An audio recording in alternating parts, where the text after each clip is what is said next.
Through faith, also Sarah herself received strength to conceive seed and was delivered a child when she was past age, because she judged him faithful who had promised.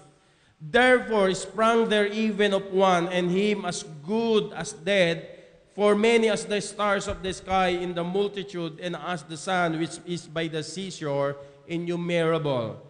These all died in faith, not having received the promises, but having seen them afar off, and were persuaded of them, and embraced them, and confessed that they were strangers and pilgrims on the earth. For they that say such things declare plainly that they seek a country, and truly if they had been mindful of that country from whence they came out, they might have had opportunity to have returned. But now they desire a better country, that is a heavenly. Wherefore God is not ashamed to be called their God, for he hath prepared for them a city. By faith, Abraham, when he was tried, offered up Isaac, and he that hath received the promise or promises offered up his only begotten son, of whom it was said, that in Isaac shall thy seed be called. Verse 19, accounting that God was able to raise him up even from the dead, from whence also he received him in a figure. Honor begins at home. Simulan po natin ang parangal sa loob ho ng tahanan. Hindi po sa trabaho, hindi sa eskwelahan, hindi sa gobyerno, hindi rin sa simbahan nagsisimula ang karangalan at paggalang. Sa loob ho ng tahanan. Panalangin ko po na magsimula tayo na parangalan ang ating mga ama, ang ating tahanan, ngayon pong umaga sa ating mga puso. Tayo po'y manalangin, aming Diyos na makapangyarihan sa lahat. Tulungan mo po kami na makita ang kahalagahan ng pananampalatayang sinimulan ni Abraham, na siya ng ama ng pananampalataya. At kaya kami, Panginoon, ay tumatawag na siya'y ama ng aming pananampalataya, the Father of faith and the Father of many nations, is because He started His faith at home. In His heart and in His home, Lord, He started ang isang pananampalataya na dapat mayroon kaming lahat. Hindi lamang ang ama, hindi lamang ang mga nanay, kundi lahat ng buong pamilya. Magkaroon ng katulad ng pananampalataya. Magkaroon ng pananampalataya, Panginoon, ni Abraham. Dalangin ko po sa iyo na magkaroon po kami ng ganitong pagnanais at magkaroon ng commitment na patuloy na hanapin, sundin, at magkaroon, Panginoon, ng isang pananampalataya na katulad ni Abraham. Lalo na ang mga ama ng tahanan. Sapagkat sa kanila nakasalalay ang leadership, sa kanila nakasalalay, Panginoon, tagumpay ng tahanan.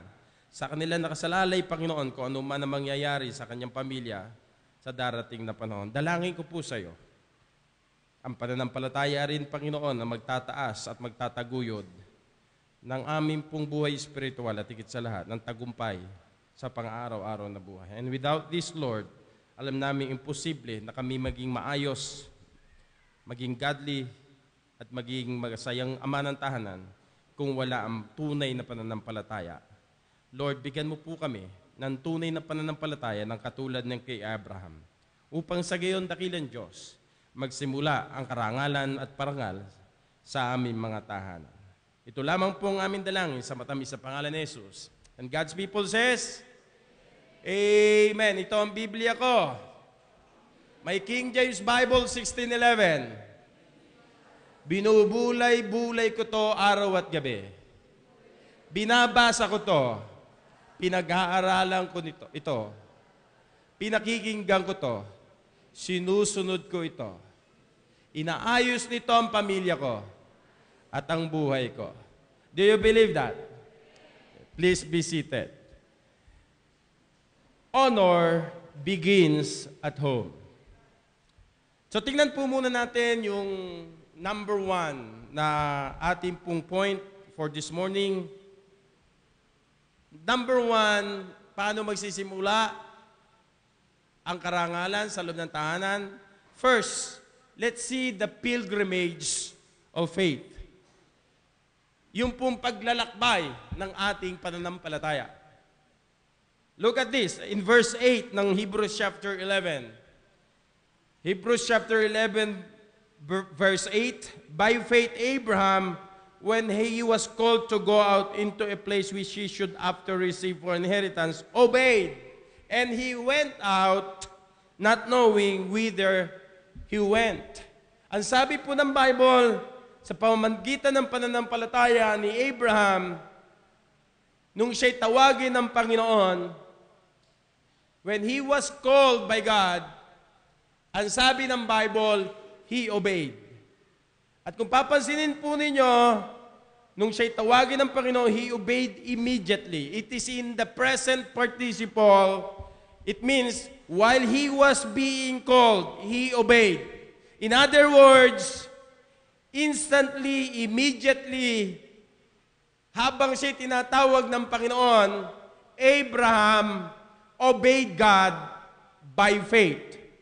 At mababasa niyo po yan sa Genesis chapter 12 and Genesis chapter 18 na binigay ng Panginoon ng pangako sa kanya at nireiterate ng Panginoong muli at pinaalala sa kanya ng Panginoong muli yung kanyang pangako sa kanya. At sabi ng Bible, when he was called, obeyed instantly and immediately. Kaya nga ho, importante na kapag ikaw ay tinatawag ng Panginoon, you have to do it immediately. Ano man yung gusto ng Panginoon na gawin mo. Bakit po? It might not happen tomorrow. Maraming mga delay, maraming mga tactics na pwede hong maging sagabal para sa'yo. Remember, yung isang tao na tinawag ng Panginoon, sabi niya, Panginoon, titingnan ko po muna yung mga alaga kong hayop na pinagbili. Titingnan ko po muna, ililibing ko po muna yung mga mahal ko sa buhay. Titingnan ko po muna yung lupang binili namin. Alam niyo po, sabi ng Panginoon, kung talagang sumunod ka immediately. Kasi nga po, pwedeng yung pag-alis mo at hindi ka sumunod ka agad, marami yung possibilities ang mangyari na hindi ka makasunod. That's why God demands instant, immediate obedience when the Lord is calling you. Importante po yan. That's what happened to Abraham. Kaya po minsan, hindi ho makagawa ang Diyos sa buhay po natin sapagkat pinagdududahan natin, dinidelay natin ang pagsunod sa Panginoon. That's why hindi tayo pwedeng i-bless at gamitin ng Diyos ng gusto ng Panginoon sapagkat tayo mismo ang pumipigil sa nais ng Panginoon. At ang sabi ng Bible, when he was being called, he obeyed God immediately and instantly. Ang sabi po ng Bible, he went to a place not knowing where the Lord will lead him. Ang hirap nun no? Yung tinawag ka ng Panginoon, very scary yun. At yung sumunod ka naman, immediately, medyo mahirap din. At ang pinakamabigat sa lahat, when you obeyed, hindi mo naman tinanong sa Diyos, saan po ba tayo pupunta? Ano po ba lugar pupunta natin? Pupunta po ba tayo ng Macau? Pupunta ba tayo ng Canada? Pupunta po ba tayo ng ganito, ng US? Ano ho ba? Saan ba tayo pupunta? Ang sabi ng Bible, he obeyed God immediately by faith, not knowing, hindi niya alam kung saan siya dadali ng Panginoon. Di ba? Sinabi ko, he not even think bilang tatay ng tahanan. Paano ang asawa ko? Paano ang anak ko? Paano yung business namin? Paano yung trabaho ko? Imagine yung dilema na gagawin niya. Di ba? Iiwanan ko to. At the same time, yung pinaka-dilema, hindi mo alam kung saan ka dadali ng Panginoon. That's why Abraham by faith was so obedient. Though he did not know where the Lord is going to lead him. Di ba? So it means, answer your phone. It means, si Abraham fixed his attention on something or his thought on something. That's why, yung pong pilgrimage ng faith ni Abraham na gusto kong makita natin mga tatay, It's a question of obedience. The pilgrimage of faith. Now, saan siya dadali ng Panginoon? In the first place, hindi muna nireveal ng Panginoon. Sa land. Actually, mga kapatid, sa land of Canaan siya dadali ng Panginoon. Yun ho yung talagang promised land ng Panginoon sa kanya. Now, before he followed or obeyed God immediately, ang sabi po ng Bible, Abraham lived in the city of Ur, or Ur of Chaldees. Pag sinabing Chaldees, the Chaldean or Mesopotamia. Ito po, sa mga sima natin, this is between the Tigris River and the Euphrates River, far east of Israel. Originally, Mesopotamia, Chaldea, is the Garden of Eden was located. Okay? Sa panahon natin ngayon, yan po ang place na tinatawag nating Babylon. Na dyan itinayo yung great city. Now, let me ask you, hindi niya alam kung saan siya dadali ng Panginoon, but by faith, he obeyed God immediately. That's why, yung faith natin, madalas mga kapatid, is not fixed. Madalas ang faith natin, hindi dapat tayo nakatingin sa mata. Tayo ho kasi, as a human being, gusto natin, patunayan muna, may makita muna tayo bago tayo manampalataya at sumunod. But here, it's so difficult. Yung comfort zone mo, yung convenient place mo, yung family mo, and everything, immediately iwanan mo by faith. Sapagkat tinawag siya ng Panginoon. And I believe, kung tinawag ka ng Panginoon at may pinagagawa ang Panginoon sa iyo, God has a better purpose and plan than you do. Akala kasi natin minsan, mas maganda plano mo kaysa sa plano ng Panginoon. Kaya lang, yung revelation at panawagan ng Diyos, hindi ho ganun kadali gawin. Many times, pag ang Diyos ang tumawag, hindi mo alam ano talaga mangyayari. And that's the excitement ng ating pananampalataya. And sometimes, we don't want to venture sa ganoong klase. Gusto natin kasi secure kaagad tayo. But that is not the way God works sa buhay ng mga nananampalataya sa Kanya. At kung nais talaga natin ng blessing ng Panginoon, we need the pilgrimage of faith. Kailangan ho siya maglakbay. At ang sabi ng Bible, hindi mo alam. By the way, mga kapatid, kahit na ho, alam natin pupunta na lang, hindi nga ho natin alam kung ano mangyayari bukas. Kahit ang ganda na ng mga plano mo, ganito-ganito ang mga nangyayari sa'yo, hindi mo pa rin alam, totally. That's why, mga kapatid, kung hindi mo alam totally, kinakailangan nating i-rest or rely ang ating future sa Panginoon lahat. And it will only happen by the pilgrimage of our faith. Ang sabi ng Bible. Now, is Ur of Chaldees better than the Canaan na tinawag siya ng Panginoon para puntahan, which is the promised land? No, it's not. Because Ur of Chaldees was a very pagan place and idolatry. Naalala nyo, sabi ni Joshua sa Joshua 24 verse 2, Terah, the father of Abraham, served other gods in the Ur of Chaldees. So, ibig sabihin, si Abraham, yung place of Ur of Chaldees, yung kanyang family, yung kanyang tatay, idolater, at the same time, pagan. Hindi talaga siya originally Hudyo. That's why, if you're going to read Isaiah 51, 1 and 2, Abraham was called Abraham, the hole of a pit. Yung hukay, di ba? Yung butas na may hukay. Parang ganoon, di ba? Hole in a pit. Balon na may butas. Abraham has a hole in a pit. Sa Isaiah 51, 1 and 2. Ano ibig sabihin po noon?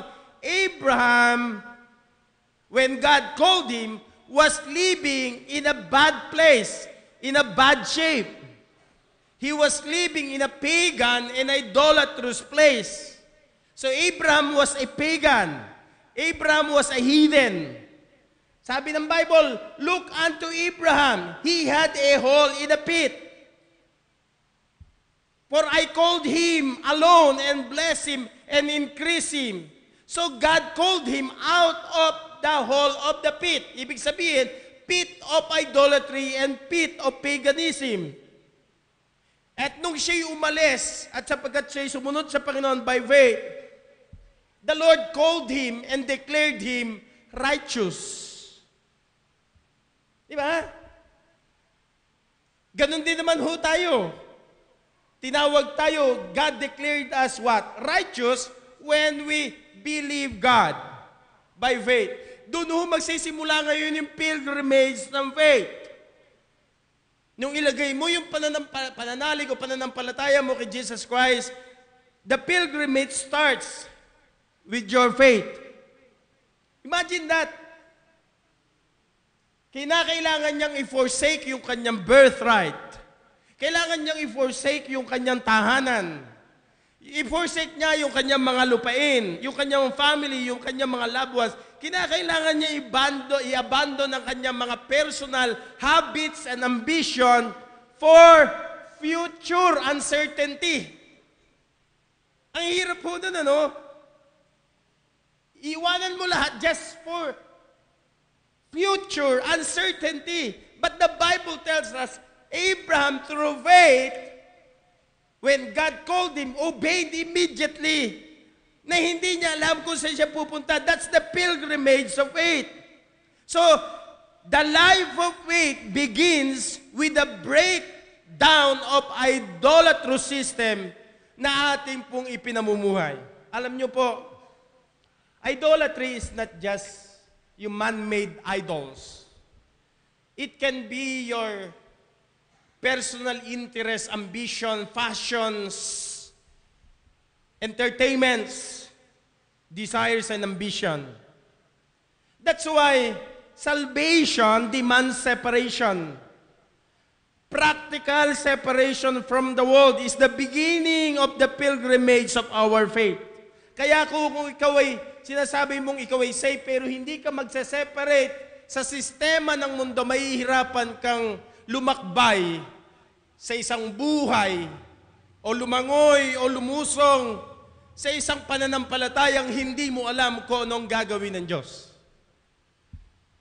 That's why tayo nabubuhay sa mundong ibabaw na ito na the world is trying us to get out of our faith at gusto ng mundong ito na yung pattern, passion ng mundo, yun din ang ating maging modelo at yun ang ating maging desire. That's why maraming mga mananampalataya nahihirapan na sumunod at gawin yung ginawa ni Abraham sapagkat it demands separation totally sa mundo. And I do believe marami sa atin nag-i-struggle dyan. So living by faith is obedience and separation. So kinakailangan tayong humiwalay sa sanglibutan. Kaya nga po, ang sinasabi nating world is what we call worldliness. Worldliness is not just something, an act, but mostly worldliness is an attitude. Worldliness is not something so much that you do, but something or much more something that you want to do. Parang ganito, worldly to kasi ang haba ng ganito, ng damit niya, worldly siya kasi hindi ho yun. It's not just what you do, it is what you want to do. Ibig sabihin, sa loob ng puso mo, nandoon yung desire to be worldly. Kahit na hindi nakikita sa labas yan, pero ho, di ba, sa puso't damdamin mo at attitude mo, nandoon yung worldliness. That's why Christians, if you want the pilgrimage of faith, fathers, kinakailangan ho ng obedience at ng separation. So, ganito, sa iyong mga barkada, worldliness mo, kapag hindi ka totally nag-separate dyan, mahihirapan kang lumakbay sa isang pananampalataya kasi namamangka ka sa dalawang ilog. Di ba? Hindi mo kakayanin yan.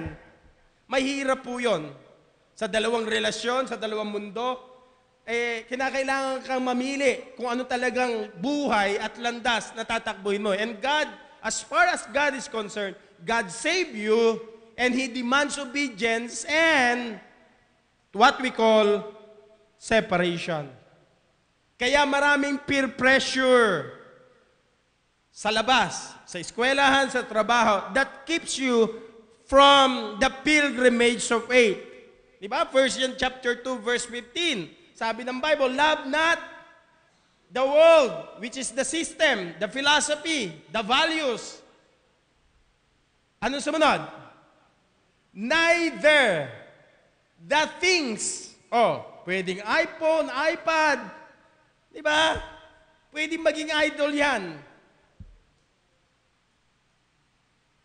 Ano siya? Very helpful siya. Pero mga kapatid, pagka napipigilan na tayo na lumago spiritual, that is something na sabi ng Panginoon, love not the world, neither the things that are in the world. Ano yun? Mga bagay na nasa sanglibutan. Look at Moses in Hebrews chapter 11, 24 to 15. Ang sabi ng Bible, he forsook Egypt. Ibig sabihin, in this world, in this life, you have a choice. Amen? You can follow God, separate from the world, or live like the world and think like the world. And by the way, mga kapatid, you can measure your Christian life maturity when you find yourself able to do what you want to do. Sabi, di ba, si Moses nabuhay sa Egypt as a prince of Pharaoh, of prince of Egypt. Pero nung makita niya yung kanyang mga original na mga kapatid, kababayan na pinarurusahan ng isang Egyptian, ano ginawa niya? Pinagtanggol niya yung kanyang kababayan, pinatay niya, nilibing niya sa disyerto. Kasi hindi ho po pwedeng mabuhay ka sa isang mundo na hindi ka para doon. Ang mangyayari ho niyan, mga kapatid, hindi ka magiging masaya. So, sa Christian life, makikita mo yung maturity kapag yung gagawin mo at gusto mong gawin sa buhay mo ay ginagawa mo na, lalo na yung gusto ng Panginoon, that is maturity. Pero yung ginagawa mo, hindi yung talagang gusto mo at hindi gusto ng Panginoon, mga kapatid, you will never grow. Di ba? Ibig sabihin, dapat marating natin yung level ng pattern ng living natin ay kontrolado ng Diyos. Yung pattern ng ating thinking dapat kontrolado ng Diyos. Dapat yung ating desire kontrolado ng Panginoon. That's what life is more or much more exciting when God controls your life. The pilgrimage of faith. Diba? Kung tatanungin mo si Abraham, ginusto niyo bang umalis doon, iwanan yung kanyang family, yung kanyang estate, yung kanyang lahat ng bagay, i-abandon ng lahat? Hindi ho. Kasi hindi naman ho. By the way, when God called Abraham to leave the Ur of Chaldees, hindi ho magandang place ang Ur of Chaldees. At hindi ka rin naman naalis doon sapagkat gusto mo lang na gawin yun, kundi gusto ng Panginoon na gawin mo. That's where the pilgrimage of faith starts. So sa mga tatay, lahat ho'y nagsisimula sa inyong pagtitiwala sa Panginoon. Because if you are not going to honor God by your faith, you are not going to be honored to your home and to anywhere else. Because honor begins at home. So separate yourself from the worldly things. And that is the beginning of honor to your home. Imagine that. Sinasabi siguro ng mga tao, Abraham, saan ka pupunta? Sabi na I don't know. Somebody is calling me. Who is that? The one true God. Who is that? I don't know. Who? Di ba, he live in the Ur of Chaldees. Sino sa mga Diyos sa Ur of Chaldees? Abraham, you're so crazy. Nasisiraan ka na ng ulo. Biriin mo, ang ayos-ayos ng buhay mo, iwanan mo, tapos hindi mo alam kung saan ka pupunta. Come on! Hindi pinangako ng Diyos sa lahat na mangyayari sa buhay natin, maintindihan mo. We don't live by explanation. That's why, men, fathers, Start. Honor begins at home through the pilgrimage sa paglalakbay ng inyong pananampalataya. Nasaan na ang iyong pananampalataya ngayon? Saan ka tinatawag ng Panginoon?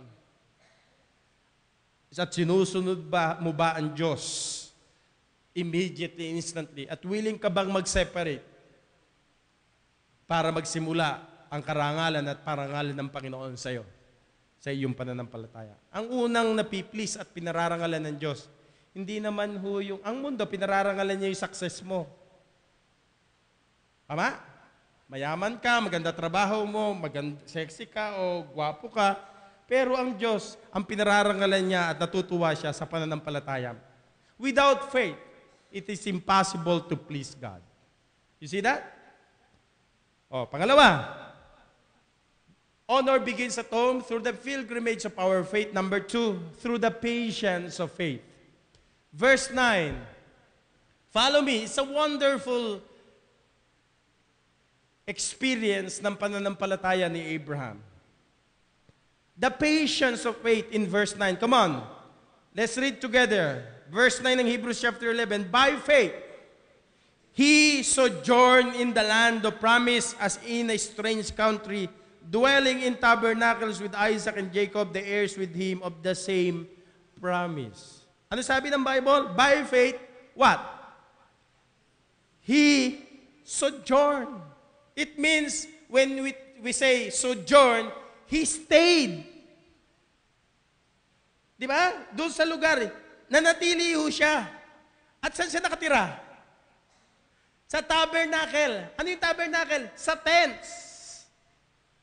Ibig sabihin, mga kapatid, iniwanan mo pamilya mo, iniwanan mo yung luxurious place ng tahanan mo na pinaganda mo, binili mo, pinagtrabahuhan mo, tapos maglalakbay ka, hindi mo alam, pagdating mo sa lugar na yon, sabi ng Bible, he sojourned. And he lived in the tents. Ano ibig sabihin ng tents? He never owned a land. Let me just ask you again, Abraham, saan ka pupunta? Hindi ko alam. Sino tumawag sa'yo? One true God. Sino sa kanila ron? Nung nandoon na siya, mga kapatid, crazy, Nung iwanan niya, yung lahat ng lupain niya, tumira sa isang lugar na wala siyang lupa at bahay. The only thing, listen, ang tanging binili lang ni Abraham na mayroon siya, walang iba kundi yung kanyang burial place.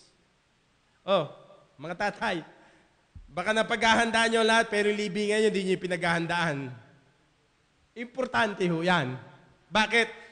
Tiyak ho, kung mayroong isang tiyak sa buhay, yung kamatayan ng tao. Alam nyo ho bang ang hirap mabuhay at ang hirap ding mamatay? Kaya kailangan mong paghandaan yung paglilibingan mo. Diba? Practical ho yan. Kaya biblical din, hindi sinusunog ang tao, talagang inililibing. Huwag kang pasunog. Sunog ka na nga, pasusunog ka pa. In the first place, paano magre-resurrection yan? Kung ilalagay mo sa, di ba, sa dagat. Sa bagay, wala namang imposible sa Panginoon, pero pagan practice yan Hindi Christian way. So, hindi ka dapat magpasunog. Okay? He owned nothing. Parang transient siya, borderline siya. So, he had to be patient. God said, I called you and I have a better place for you, the land of promise. Diba, exciting. Diba? Nung maligtas ka, newly baptized ka, aktibo-aktibo, excited ka, ganito-ganito. In the long run, nung dumarating na yung mga testing at trials at troubles, you run out of gas. That's how you exhibit the patience of faith. You remember in Acts chapter 7 verse 5, si Stephen, pinish niya si Abraham. Sabi niya roon, Abraham was a foreigner and strangers, meaning wala siyang rights, wala siyang lot, wala siyang citizenship. Pilgrim lang, maglalakbay lang. And a pilgrim means he needs to be patient. You don't own that. By the way, mga kapatid, ano man ang pag-aari mo sa lupa, you don't own that. Why? Iiwanan mo rin yan. You're just a pilgrim. That's why, listen. You need to be patient. Huwag magmamadali. Di ba? Sabi ng iba, ang nagmamadali, sabi ng isang kasabihan, ang nagmamadali, madaig pa ang malansang isda. Di ba? O, yung ba yun? O, natawa kayo. At least, napangiti ko lang kayo. Masaya na ho ako. Naman, di nakakonect. O, sige na nga. Di ba? So, Abraham waited patiently. Alam nyo bakit? Sapagkat mayroong mas mahalaga sa kanya. Alam nyo, minsan, ang hirap iwanan ng isang bagay kapag alam mo yun ang mas importante sa'yo. Pero kung alam mo, mayroong mas mahalaga doon sa mga bagay na gusto mong gawin, mga kapatid, you will enjoy that. You will be patient. He remained faithful. But ang sabi ng Bible, he never saw God's promise fulfilled. Pastor, tumatanda na ho ko. Ang tagal-tagal ko naglilingkod, tagal-tagal ko na nagpe-pray, trabaho ko ng trabaho. Hanggang ngayon, walang nangyayari sa akin. That's why the Lord is teaching you to be patient. How did you learn being patient? Just sitting and relaxing and sleeping? Di ba? Pag sinabi mong, Lord, tuluan mo po kung maging pasensyosa, the Lord will put you to a traffic jam. The Lord will put you to a place na, alam mong, sobrang kaguluhan. That's where you learn to be patient. Are you with me? Sapagkat ikaw yung maglalakbay lang dito sa mundong ibabaw at wala kang pag-aari ito. Kaya mo lang pinag-aari yan kasi may titulo ka. Meron kang ownership, pero mga kapatid, kung wala yan, wala ka naman talaga. That's why, hey, do not invest too much in this world. Huwag kang magmadali. Alam ko na, please, get me this. Kahit gusto mo at gawin mo ang lahat, hindi mangyayari kapag hindi pinahintulutan ng Diyos. Pero kahit anong gawin mo, pero gusto ng Diyos, mangyayari yan. Do you agree with that?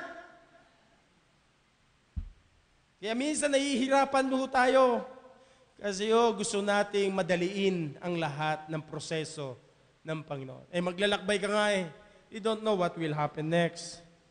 Di ba? Alam niyo, pinakamahirap sa lahat minsan sa buhay, yung mga times of testing sa buhay. Di ba? You started excited, di ba? But between the lines, or between in the times, are so tough. You waited, you are being watchful, you work hard, and you become weary and frustrated. But here, Abraham remained faithful and he never grew impatient. Naalala ko si William Carey, na missionary sa India for 35 years. Very few lang yung dinala niya sa Panginoon. 35 years in India. I cannot do that, 35 years. But listen, what did he do? Kung ilan lang yung nadala niya sa India for 35 years. Alam niyo ginawa niya? Si William Carey, he translated the Bible from the Indian language. For 35 years. Ibig sabihin yung patience niya for 35, wala kang gagawin kundi mag-translate lang. Kahit kukunti yung naging resulta. Pero he remained faithful. Naalala niyo si Noah. Nung sinabi ng Panginoon, Noah, build me an ark. At gugunawin ko ang mundo sa pamamagitan ng tubig. Lord, tumanda na ako rito. Ni hamog at ulan, hindi ko pa nararanasan. But by faith, he started building an ark. 90 years, wala pa ring rain. 100 years, wala pa ring rain. But he kept on preaching and warning people, the Lord is going to condemn and punish the world because of wickedness. Imagine that, for 120 years, he preached. Family niya lang ang nadala niya sa Panginoon. What a patience! Di ba? So what is the secret of Abraham's faith? Verse 10, tingnan niyo po. For he looked for a city which had foundation, whose builder and maker is God. Ano ibig sabihin? He was looking for heaven. He fixed his eyes on heaven because he knew that is the place where he will go. Are you listening? Kung sa mundong ibabaw na ito, hindi mo alam kung pupunta ka ng langit, I'm telling you this, you are just existing. You are not living. Walang layunin, walang purpose ang buhay mo dito sa lupang ito. Kaya kahit anong gawin mo, kahit anong makamtan mo, kung hindi mo alam kung saan ka pupunta at hindi mo alam patutunguhan mo sa langit, your life here on earth is useless. Pero mga pilgrimage tayo and we need to be patient. Habang hinihintay natin yung siguradong pupuntahan natin na tahanan doon sa langit nang sabi ng Panginoon, ng Diyos ang nagtayo. Hindi ang tao. Come on. Yun ang sekreto niya. He fixed his eyes on the heavens. Ang dalihong ma-sidetrack ng ganda. Di ba? Ng glitterings, ng glamour ng mundo. Sa ganda ng buhay. Please, I'm telling you this. The pilgrimage of faith demands obedience and what? Separation. The patience of faith, what? Demands also that you need to keep your eyes on a place where you will go. Isa-isang araw, you will be at Christ's presence. Look what Paul says in Colossians chapter 3, verse 2. Nang sabi niya, set your affections on things, set not your affections on things below. Di ba? Sa mundong ibabaw na to. Why? Pag namatay ka, hindi mo naman dadalhin lahat yan eh. At wala kang madadala. So, kaya do not invest too much in this world. Mag-invest ka ng kayamanan sa langit na hindi sinisira ng tanga at magpakailan paman. Baka wala kang ginawa kundi magtrabaho at magpayaman, pero yung treasure mo sa heaven, na doon originally ka design at pupunta, hindi mo na paghahandaan. Something is wrong. Diba? Set not your affections on things below, set your affection on things above, not on things on this earth. Diba? Abraham fixed his eyes on the heavenlies. Remember Lot? Genesis chapter 13 verse 12, mababasa niyo roon, yung kanyang passion at desire nasa mundo. What happened? Di ba? Nagpunta siya sa Sodom and Gomorrah, na nandoon ang mga homosexual at lesbian, nandoon yung mga Hollywood artists. Are you with me? Nandoon ang mga rock and roll, nandoon ang mga magagandang artista, tuwan-tuwa ka. Pero nandoon ang Sodom at Gomorrah, sinunog ng Diyos. Yung lahat ng kanyang pinagpundaran at pinagara. Look what happened to Mrs. Lot, naging haliging asin. Alam niyo po, it takes separation. Kaya habang tinitingnan mo ang mga bagay na sa mundong ito, na punong-puno ng mga struggles sa trials, nandun yung pera, nandun yung fame, nandun yung entertainment, nandun yung fashion, nandun yung pleasure. Pag ikaw ina-absorb niyan, you will become impatient sa gusto mong gawin at gusto ng Panginoon. But if you will just focus on God and focus your eyes on heaven, on the Lord Jesus Christ, you don't care what will happen. You don't worry about tomorrow. You don't be afraid sapagkat alam mo God holds tomorrow. Amen? Nothing to worry about in this world. Pastor, tumatanda na ho ako. Pastor, ganito. Nothing to worry about if you will just focus your eyes on the heaven. Amen? That's why sabi ni Pablo, endure hardness as a good soldier of the Lord Jesus Christ. Moses endured. Hebrews 11:27, he endured as while he was seeing him who was invisible. That's why Moses succeeded for 40 years. Why? Because he never took off his eyes on the Lord. He kept on looking to the invisible, who is God. Kaya kapag inilagay mo yung intention at attention mo sa mga bagay dito sa mundo, you will be patient. Look, what is the encouragement of us in the book of Hebrews chapter 12, verse 2? Look at that. Looking unto Jesus, the author and the finisher of what? Of your faith. Who for the joy and was set before him endured what? The cross, despising the shame, and he sat down at the right hand of the throne of God. You see, looking unto Jesus, the author and the finisher of your what? Faith. Looking unto what? Jesus. So that you could finish your faith. At ang sabi ng Bible, let us run what? With patience.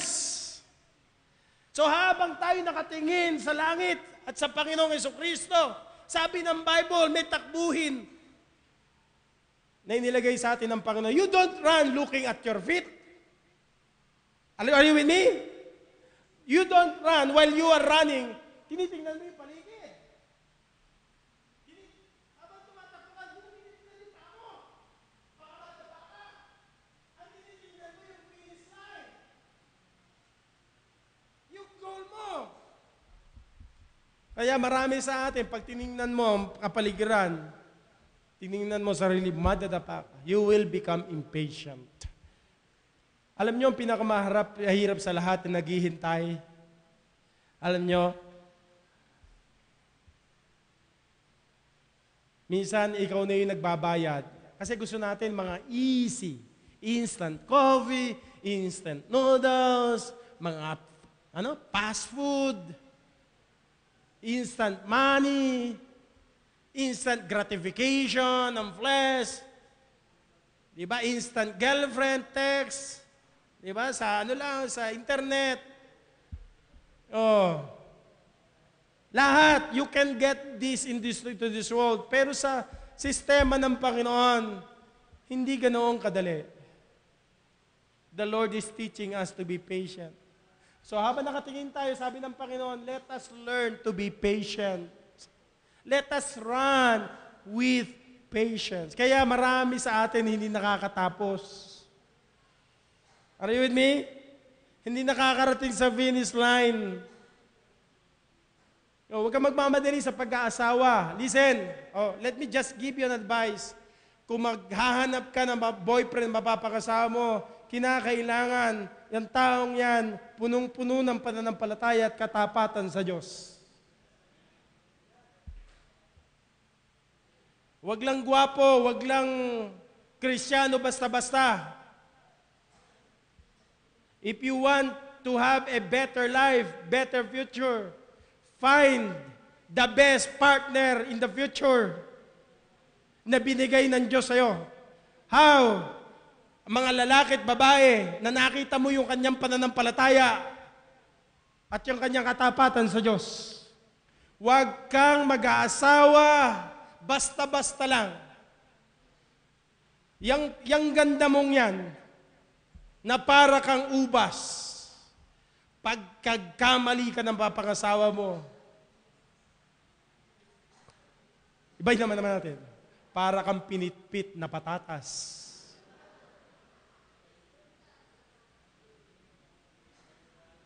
Tanungin nyo may asawa rito, kung pwede lang isa uli. Ba't may nag-write naman? May nag-agree naman sa akin. Pambira ka. Hindi, joke lang naman yun. Kung pwede nga lang. Wherever you put your intention is going to determine your life. Di ba? Araw-araw, dapat lumalakad tayong malapit sa Panginoong Yesus so that we could run the race easily and finish the race. Ang sabi ng Hebrews chapter 10 verse 36, look at that. For ye have need of what? Ano kailangan mo? Patience. Kaya yung mga taong nais mabuhay sa pananampalataya, ang dapat na kailangan natin ay patience. So, Abraham hung in there and waited. He sojourned. He remained. He stays. He waited patiently and faithfully till God did all things in His own time. Beautiful, calm, serene, and peaceful. That's why there is no reason for you to be anxious and to be afraid. Philippians 4:6, what's up? The Bible says, be what? Careful for nothing. What? Nothing. Wala kang dapat ipangamba at pag-alala. Zero. Ano mga alalahanin mo sa buhay? It's because you are not living by faith. You want to live by fix. Masyado kang tight, masyado. Masyado ka nasasagal. Di ba? Masyado ka nagmamadali. Di ba? It seems the world is falling apart. Wala pa ako nararating. Tumatanda na ako. Wala pa ako natatapos. Come on. Come on.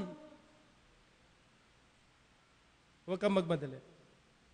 Wala kang dapat patunayan, wala kang hinahabol sa buhay. Amen? Isa yun sa pinakamahirap sa lahat. Sa buhay, yung paghihintay. And I thank the Lord, mga tatay, kung kayo, yung fulfillment ko sa ministry, makita ko ang inyong mga anak nagte-testimony, tumutugtog, naglilid. And I'm happy for that. And they will not do that without your help, without your prayer. Amen? Masaya ba kayo pag nakakita niyo yung mga anak niyo tumatayo, naglilid? Fulfilled ba kayo? Yes!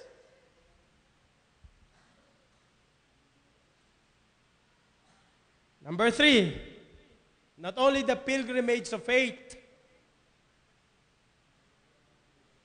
demands obedience and what?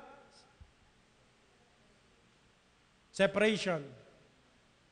The patience of faith. You must endure. Number 3, the power of faith. Verses 11 to 12. Look at that. Pakibasa nga natin sabay-sabay. Verse 11 to 12. Through faith, also Sarah herself received strength to conceive seed and was delivered of a child when she was past age, because she judged him faithful who had promised. Verse 12, therefore sprang there even of one and him as good as dead, as many as the stars of the sky in the multitude, and as the sun which is by the seashore, innumerable. You see that? Si Sarah, alam niyo na may istorya niyan eh, si Abraham sa si Sarah. Sarah was barren. Pinangakuha ng Diyos si Abraham, magkakaanak ka, which is Isaac. So faith sees the invisible. Faith, what? Sees the invisible. Hears the unaudible.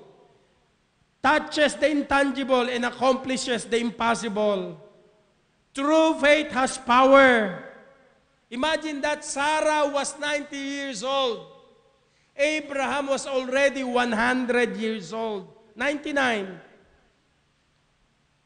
Actually, pag tinignan nyo yung biography ni Sarah, mga nanay, please. Pag tinignan nyo yung biography niya, never in her life na makikita nyo siyang nagtiwala sa Diyos. Si Sarah? Diba nung sinabi ng Panginoon sa kanya, magkakaanak ka, she laughed. At nung sinabi sa Panginoon, nakita kitang tumawa. Sabi ni Sarah, ano? No, Lord, she lied. You agree with me? Sa sobrang pagkabuwang niya, pagiging impatient niya, kasi nga, wala yung pananampalataya. Ano what happened? O sige na, Abraham, sumiping ka kay Hagar. Kaya nagkaanok ng Ismael, kaya mayroong mga Arabo. Kaya ang Arabo, galit sa mga Hudyo.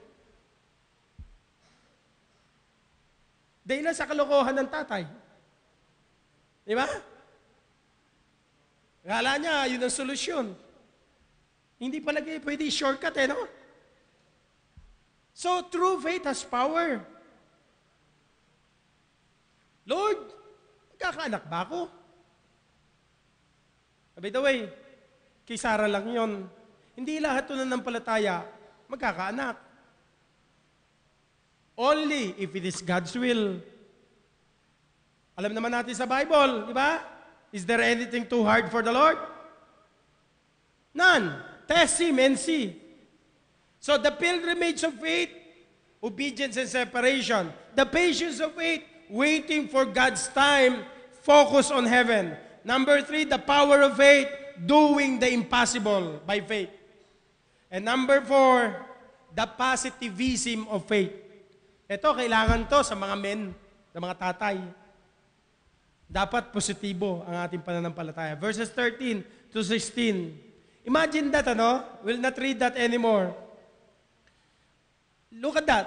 They never see the promised land. Listen, pinangako ng Diyos sa kanila, but they never see the promised land into their possession. Sabi ng verses 13 to 16, these all died in faith. Imagine that, nabuhay ka ng buong buhay mo, na nagnanampalataya, sumunod ka, naghintay ka, but at the end, you never saw anything positively. Are you with me? Yung kanilang sinampalatayanan. Look at verse 16. Look at verse 16 ng Hebrews chapter 11. But now they desire a better country that is unheavenly. Wherefore God is not ashamed to be called their God, for He hath prepared for them a city. See that? They died in faith. Pero naging masaya sila. Naging positibo sila na natapos at namatay sa kanilang pananampalataya. Look at that. Alam ho natin, the Bible tells them that they were strangers. Sa Greek word ho niya ay xenon. In ancient world, pag sinabi kang xenon o stranger, kinapuputan ka. Pinagtatawanan ka. Sa mga Spartan, the xenon means they are equivalent as barbarous. They are refugee. They are nomads in the worst sense of the word. They were nothing. Hello, sa paningin ng mundo, kayong mga Kristiyana, wala tayo. Wala tayong kwenta. You are nothing. The second word about xenon, not only strangers and pilgrims, but also these strangers sticks around temporarily. Because they knew they were on the shifting sand. Their mission was so limited in this world. That's why, listen, they, as a strangers and foreigners, they sought for something greater, and they were sure where they are going, and they were sure about that. That's why they fixed their eyes on the Lord Jesus Christ and in heaven. Though they died and they never saw it. Kaya sa mga bisita natin, are you sure of going to heaven? Some of you are not sure. Some of you still doubting that pag namatay ka, pupunta ka na lang. That's why hanggang ngayon nagdududa ka kung ano mangyayari sa iyo ngayon, bukas at sa mga darating na panahon. Pero yung mga taong positibo ang pananampalataya, namatay sila, hindi nakitan, pero masaya silang namatay kahit hindi nila nakamtan yung kanilang sinampalatayanan. Sapagkat sa lahat ng mga taong nanampalataya, walang sayang sa ginawa mo. Are you listening? Kahit hindi mo nakamtan ang lahat ng gusto mong tagumpay dito sa lupa, Pero nais ko sabihin sa iyo, kung nakamtan mo man ang lahat ng yaman ng sanglibutan, kung mapapahamak naman ng iyong pamilya, walang kwenta ang lahat ng bagay. Are you with me? Psalm 27 verse 4. One thing have I what? Desired. What? Of the Lord, that I will seek after, that I may dwell in the house of the Lord. What? Forever. Positibo. You see that? Naalala niyo yung pananampalataya ni Job? Inalis lahat sa kanya ng Panginoon yung kanyang minamahal. Lahat ng bagay. Diba? Finally, yung kanyang sakit mula ulo hanggang talampakan, nagkaroon ka ng cancer, nagkaroon ka ng maraming bukol. Pero sabi niya, though the worms destroy my body, yet in my flesh, what? Shall I see God? Kahit mamatay ako, kahit mabulok, ito't kainin ng uod, makikita ko ang Diyos. Bakit? Alam niya kung saan siya pupunta. Kilala niya yung Diyos na yan. Kaya kahit anong mangyari sa buhay niya, alam niya, hindi niya alisin ang pagtitiwala niya sa Diyos. Listen. That's why in verse 16 ng Hebrews chapter 11, ano sabi ng Bible? Wherefore, God is not ashamed to be called their God. Imagine that, hindi nahihiya ang Diyos na tawagin si Abraham na Diyos ko. Kaya nga pag binasa nyo ang Bible, the God of Abraham, the God of Isaac, the God of Jacob, hindi nahihiya ang Diyos sa kanila. Alam nyo bakit, mga kapatid? Sapagkat positibo yung kanilang pananampalataya. Kahit mamatay sila, kahit hindi nila makamtan yung pinangako ng Diyos bilang ama ng tahanan, sapagkat alam nilang sila'y pilgrims sa mundong ito, sapagkat alam nilang kailangan nila maging patient na may pananampalataya, sapagkat kinakailangan nila maging positibo sa pananampalataya, kinakailangan nilang manampalataya na may kapangyarihan sa Panginoon. The Lord says, I'm happy to tell this to you. Sabi ng Panginoon, I'm not ashamed to be called their God. Imagine that, ano? Kakabit ko sa pangalan ko bilang tatay. The God of Caloy Darlucio. The God of Dan Velasco. Biruin mo, hindi nahihiya ang Diyos na tawagin ka na Diyos mo siya. Di ba? The God of Dante. Di ba? The God of Obet Carbajal. Alam nyo bakit hindi nahihiya ang Diyos na tawagin siyang Diyos mo? Kaya alam, minsan nakakahiyamang isipin. Minsan nahihiya natin yung Diyos na yan. Sapagkat ang pinakamahalaga sa Diyos, paano ko nabuhay na may pananampalataya sa Kanya. Kaya hindi ka ikinahihiya ng Diyos na tawagin mo siyang Diyos. Ano sabi ng 1 Samuel chapter 2 verse 30? To them who honor me, I will honor. Kaya yung mga patriarchs, si Abraham, Isaac, and Jacob, pinarangalan sila ng Diyos sa kanilang pananampalataya. At sinabi ng Panginoon, hindi ako nahihiyang tawagin niyo akong Diyos. And you know what? God called Himself what? The God of Abraham. Mga tatay, pwede bang sabihin nyo ngayon dahilan sa kayo nabuhay at pinahalagan nyo ang pananampalatayang pinahahalagahan ng Panginoon? Can you say, the God of June Bacares, the God of Dan, di ba? Resyo. The God of what? Manuel Bolitres. Di ba? The God of Sunny. The God of Robert. You see that? Yun ang mahalaga sa lahat ng mga tatay. Wala na hong pinakadakilang karangalan na pwedeng ibigay sa atin ng Diyos, kundi yung tayo'y nabuhay na may pananampalataya na nakalulugod sa Panginoon. God likes a positive faith.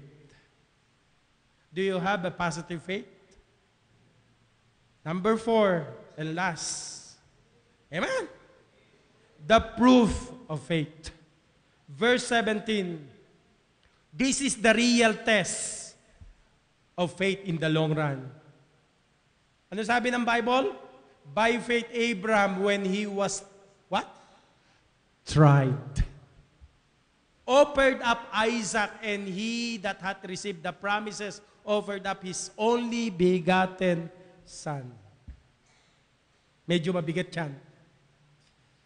Tatay, your faith to be proven true must be tested.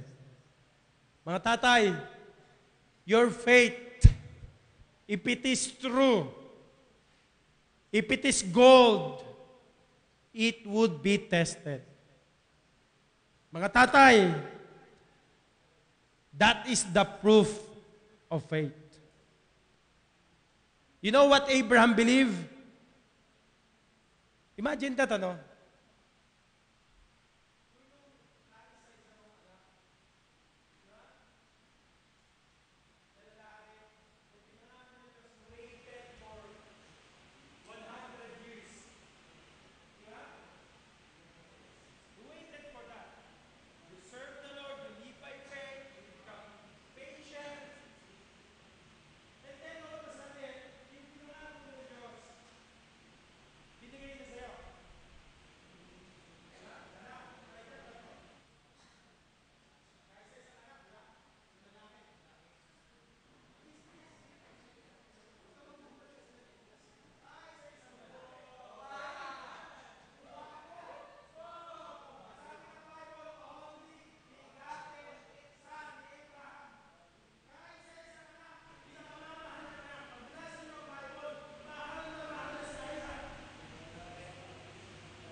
hihiga sa sacrifice. Tumayo ka. Suwain ka. Nung inihiga na siya, alam nyo, ano yung nararamdaman ka? Isa isang anak. Alam ko, mahal mo ang anak mo. Di ba? Kumuha na siya ng punyal. Kumuha siya ng punyal. Walang kahimik-himik si Isaac. Di ba? Itinaas niya ang kanyang punyal. Itinaas niya ang kanyang punyal. Ba't nakatawa ka? Huwag kang tumawa. Seryoso tayo. Doon sa gilid. Para nakikita. Sayang ang film. Kailangan nakikita gandang lalaki natin. Yan. Nakangiti pa rin kahit na seryoso. Oh, tinaas niya ang kanyang punyal. Sandali, huwag mo muna papatayin. Wala pa, tinaas pa lang eh. Ginagano mo na kagad eh. Tinaas pa lang eh. O yan, mataas. Sabi ng Panginoon, ng anghel ng Panginoon Abraham, Jehovah Jireh, merong hayop nandun sa bakuran, kunin mo. Alam niyo, minsan, si Isaac is a figure of the death and resurrection of the Lord Jesus Christ. Kinakailangan munang mamatay tayo sa sarili natin para tunay na tayo mabuhay. Unless you die to yourself, you're not going to live. Ang sabi ng Panginoon, ang sino man nagkakait na kanyang sarili ay mawawalan. Ang sino man nagbibigay ng kanyang buhay ay magkakaroon at tunay na mamubuhay. Church, let me challenge you, especially the Father. Maglakbay tayo sa ating pananampalataya. And while we are waiting, let us be patient. Sapagkat mayroong kapangyarihan at may positibong pananampalataya. Because one day, whether you like it or not, you live or not, you follow or not, you will be tested. Father, in the home begins honor. Pag hindi nyo natutunan bilang amang parangalan ang Diyos sa tahanan ninyo, hindi pararangalan ng anak nyo ang Panginoon, magpakailan pa man. Simulan nyo ngayon sa church natin. Simulan nyo sa puso't buhay nyo. Simulan nyo sa Panginoon. Mga tatay, mga nanay, live by faith. Because honor begins at home. Sabi ng Panginoon, ang sino mang nagbibigay ng karangalan sa akin, ay pararangalan ko. Nawa, Brad, parangalan ng Diyos ang pananampalataya mo na makita sa iyong anak. Mga tatay, please stand up. Nawa, parangalan ng Diyos ang gagawin niyong pananampalataya. Amen? Parangalan nawa ng Diyos ang ginagawa nyo at gagawin nating lahat na pananampalataya. Yun lang ang bagay na nakalulugod sa Diyos. Wala nang iba. Tumayo tayong lahat, tayo manalangin. Let's pray. Heavenly Father, hindi ko alam ang katayuan, kalagayan ng bawat tahanan, bawat pamilya, bawat nanay, bawat anak. Hindi ko alam completely ang kanilang mga struggles. In my limited mind, kung ano lang yung sinasabi nila at narinig nila, yun lang ang nalalaman ko because I am not God. Pero mas kilala mo sila, Panginoon, ng lubusan. At sa mundong ibabaw ito, realidad, Panginoon, na kami lamang yung maglalakbay, hindi kami permanente rito. Meron kaming Diyos, meron kaming tunay na tahanan. Panginoon, tulungan mo po kami sa aming paglalakbay sa mundong ibabaw na ito. Hinihiling ko po sa iyo na anumang pagsubok,